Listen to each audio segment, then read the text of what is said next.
American Secretary of State Antony Blinken heads to NATO in an urgent visit. Learn why in the first topic. Second topic, new president, new cabinet. Someone who hosted a TV show in America will host the Pentagon no less now. Third topic, interview Lieutenant Colonel Glenn Grunt, who will hopefully shed some light on what's going on in the world. Good afternoon. Today we discuss these topics in more detail. My name is Henry Keane and we are Youth of English, bringing you the hot truth in easy terms directly from Ukraine. Officials meeting in Brussels, and they will discuss Ukraine's war against Russia amid concerns that the new administration will slash U.S. support for Kyiv. The U.S. Secretary of State Antony Blinken heads to NATO as alliance prepares for a bumpy ride.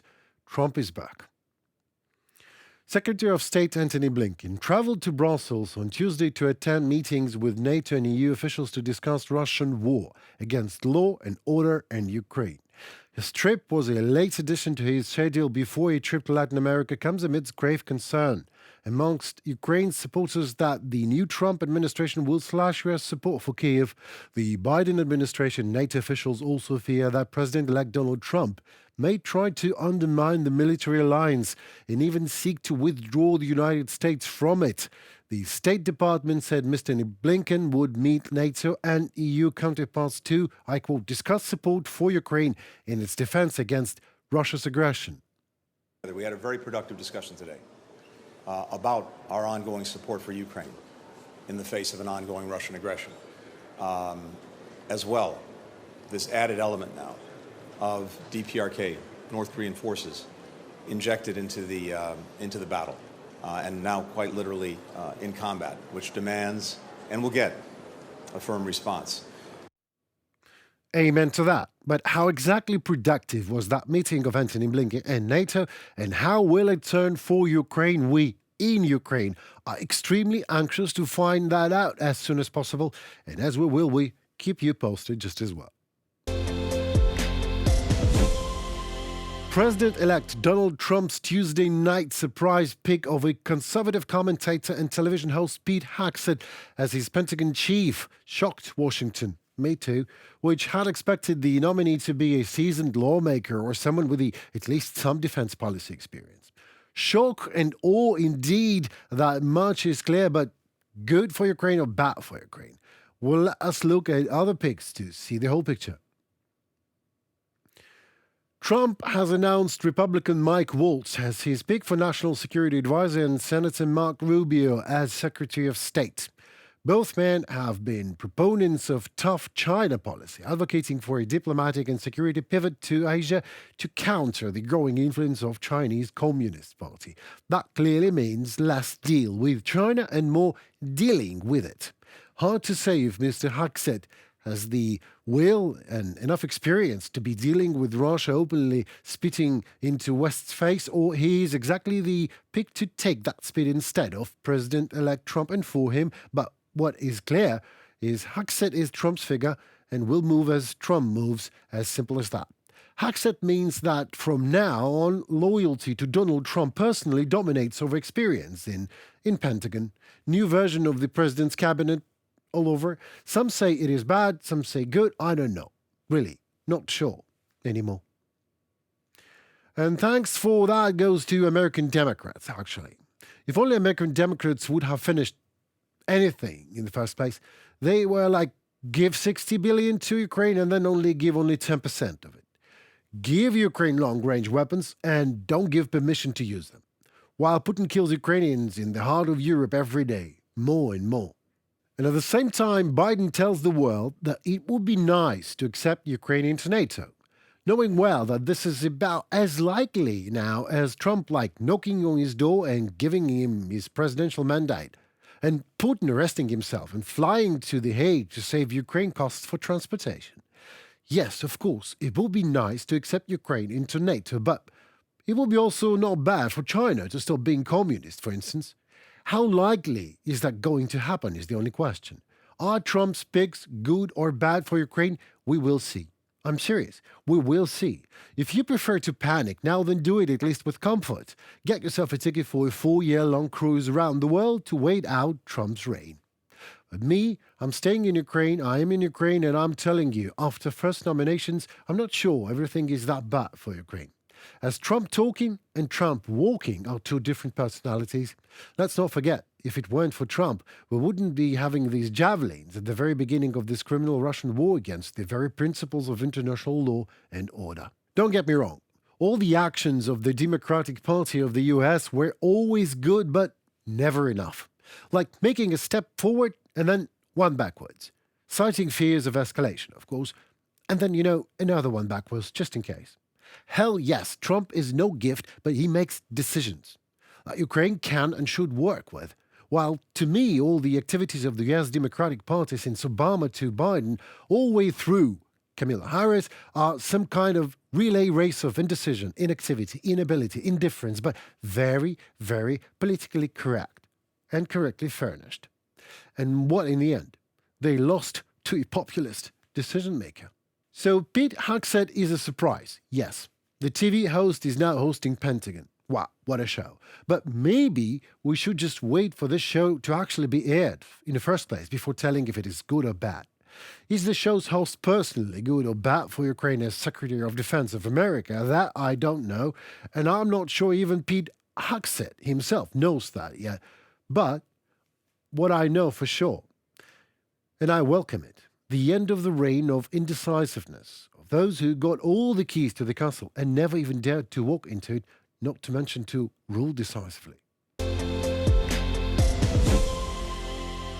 Tonight, our dear friend and expert British Army Lieutenant Colonel Glenn Grant is with us tonight. Mr. Grant, hello. Yeah, nice to see you, sir. Thank you. Well, the pleasure is all mine. First thing first, Mike Waltz as Trump's pick for National Security Advisor, and Senator Mark Rubio as Secretary of State, and ta-da, Pete Hegseth, a TV host now hosting the Pentagon. Should we already be scared, or maybe we should just wait for the show to be aired first? Oh, definitely. I mean, I'm glad you didn't ask me for any great opinions on these, because this is really, in my view, this is there is no way of knowing where we're going with this at all. And with almost, you could say, with so many unknowns there. But of course, the biggest unknown, of course, is the other side, is how Russia will see them and see what they're doing and will react. And we've no idea about that either. I did get one little tip earlier on, which was that Hegseth is in Pentagon, not so much about Ukraine, but about to try and clean out the Pentagon and get rid of the softies and the wokeism, because it's gone a bit too far into the left side and has lost its steel edge, you may say. So that's probably the best we can expect of him in the first place. But hey, they're all intelligent, so something will come out of it. Age, and maybe they were able to find their steel age. I'm sorry, yeah, but do you think? Why do you think? This is a question that actually I was recently thinking. Why actually Democrats lost? What do you think? Because the candidate was uncredible. I mean, let's be honest about it. She's shown no evidence of policy or of fighting spirit during her time as vice president. In fact, she's been a non-entity. And I actually did ask, half with tongue in cheek, whether Biden actually chose her so the Democrats would lose. Because there is no way that she should have been chosen in the first place. Happening that no way should actually happen, but they're just happening, So I don't know if Trump is good or bad, but I know for sure that Trump walking and Trump talking are like two different personalities, because he was the one who gave javelin. He was actually the first who gave lethal weapons for Ukraine that helped to deter Putin. That is true. So let's wait for that show. But tell me, how my native latte reacts on Trump's win? I think a lot of people were quite worried about it. But Latvia's Latvia is a pretty strange country in that it's actually quite inward looking. So we've not had a huge outpouring of anything, because that would be very un-Latvian. Much more Latvian just to mind our own business and get on with things and accept them as they are. That's what I see. I mean, I haven't heard any excitement about Trump winning or any excitement about uh, uh, the Democrats losing. So I think that Latvia will still be there. It'll still keep supporting Ukraine as best as it can, with lots and lots of cars and as much money and as much equipment as it can give. And it will just, and the rest of it, it'll just mind its own business. Very British way, isn't it? Until they talk, we don't know if who is it, Latvian or Englishman, because they no reaction. It's okay, minding our business. But so Latvia is doing okay. If no reaction is there, then everything is fine. But what do you think about the situation in the front line on the Kursk and Kars? And some say that, Aye. yeah, people, that Putin has just lost 28 tanks or whatever to 100 Russians, which is nothing for Putin. It's just, a daily tax of this war or something. So what's going on? Uh, Frontline is interesting. I mean, we know in the east it's going backwards. I mean, it's every day it's another 5-6 kilometers somewhere. Sometimes a bit more, sometimes a bit less, and that's primarily because the uh, the, the the organization of the whole military is still not good. And so I mean, there are people close to the front line, and I won't say where, who've got, well, actually not close to, on the front line, who've got very, very limited equipment. And they know full well that if they get attacked, that they're going to get pushed backwards, because they simply don't have, well, or die in the process, because they simply don't have the weapons to actually to do anything. And that partly that is because the amount of weapons that the country needs has not been raised. Partly it's because of the incompetence of the own system that hasn't managed to actually to get the weapons from its own sources, from its own abilities, um, uh, to the front line where they're needed. Because a large amount of the front line is still supplied by volunteers who are raising money and buying money. Raising money and buying drones, and taking them and other equipment and taking it to the front line. It's not coming from the government sources. So you've got those things, but the big thing, that everybody hates is the lack of respect for the soldier, and that has been the cause of a lot. I won't say exactly how many, but it's thousands of people actually leaving the front line and running away. To the extent that the government has had to change the law to say that if they go back, then there'll be no punishment for them. And in fact, some of them have started going back, but they don't like the fact that they're treated so badly, and they're not respected in any way, shape, or form, and they're just left there like left there to die is the feeling of many. And until that's changed, then I think the front line will keep going back.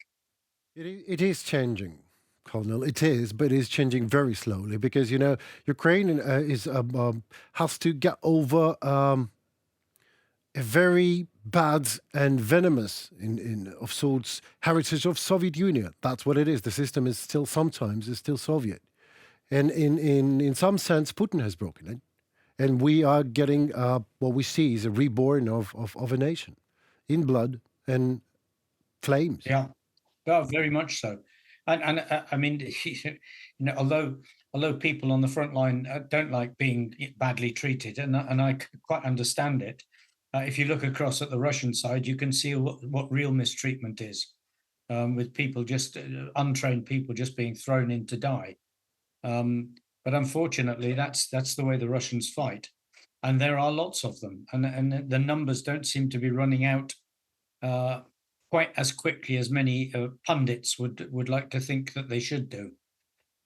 So I think that we've got continuation of the fighting for quite a long time yet.